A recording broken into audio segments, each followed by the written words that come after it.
tym odcinku biorę fork rozmowy. To subagent, który dziedziczy całą dotychczasową rozmowę, więc do pytania pobocznego wystarczy jedno zdanie. Pokażę to na prawdziwym projekcie komendą subtask. Sprawdzimy, co dokładnie fork dostaje w spadku i ustalimy, kiedy brać forka, a kiedy zwykłego agenta. Zapraszam do oglądania.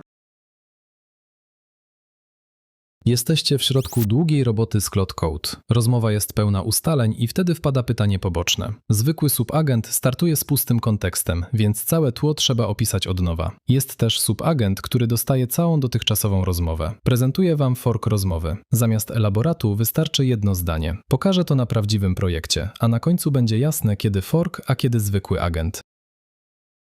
Dlatego w pierwszym rozdziale odpalam forka, pokazuję to na prawdziwej sesji. Jedno zdanie wystarcza, bez tłumaczenia o co chodzi.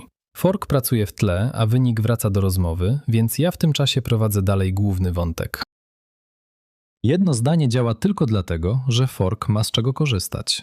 W drugim rozdziale, co dziedziczy, zaglądam do środka. Cała rozmowa w spadku, czyli historia, ustalenia i narzędzia. Brud zostaje u forka. Jego kroki nie zaśmiecają naszego okna, bo wraca tylko końcowy wynik. Ale spadek nie zawsze jest potrzebny. W trzecim rozdziale, kiedy fork, wysyłam ten sam prompt do świeżej sesji i do forka. Agent startuje od zera, a fork zna Waszą rozmowę. Różnicę między odpowiedziami zobaczycie od razu. Z tej różnicy wyjdą wnioski. Na końcu podsumowanie. 5 rzeczy do wzięcia i krótka zapowiedź następnego odcinka. Rozdział 1. Odpalam forka.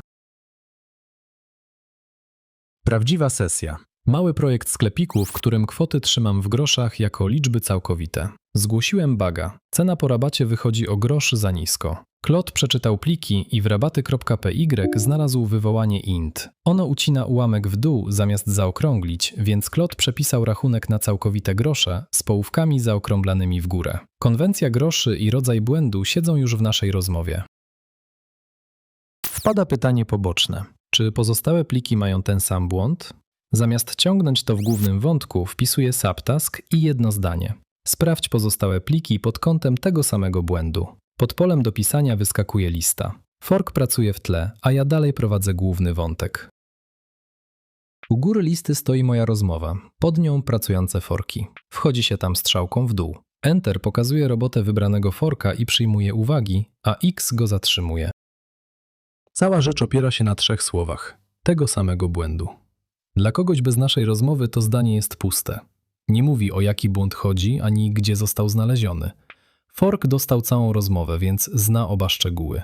Dlatego jedno zdanie wystarcza tam, gdzie zwykła delegacja wymaga całego akapitu tła. I rzeczywiście wystarczyło. Wynik forka wpada do głównej rozmowy jako jedna wiadomość. Plik faktury.py ma to samo wywołanie. int, tym razem przy podatku VAT. Przy raporty.py stoi tylko drobna uwaga o zaokrąglaniu. Czytanie plików i szukanie zostały u forka. Do mnie wróciła sama odpowiedź. Rozdział 2. Co dziedziczy?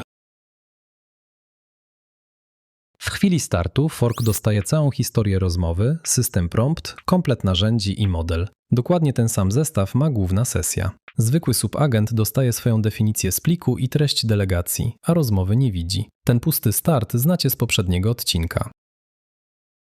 W drugą stronę idzie dużo mniej. Kroki forka zostają w jego oknie kontekstu. Tam fork czyta pliki, szuka i notuje. Do rozmowy wraca końcowy wynik. Jedna wiadomość. Główne okno zostaje czyste. Tak samo jak przy zwykłych subagentach. Fork różni się wejściem, a nie wyjściem.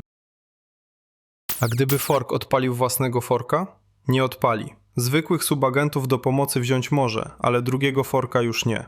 Rozgałęzienie kończy się na pierwszym poziomie. Dokumentacja Claude Code opisuje to w sekcji o subagentach. Fork dziedziczy całą dotychczasową rozmowę, zamiast zaczynać ze świeżym kontekstem. Możecie to sprawdzić pod adresem widocznym na pasku.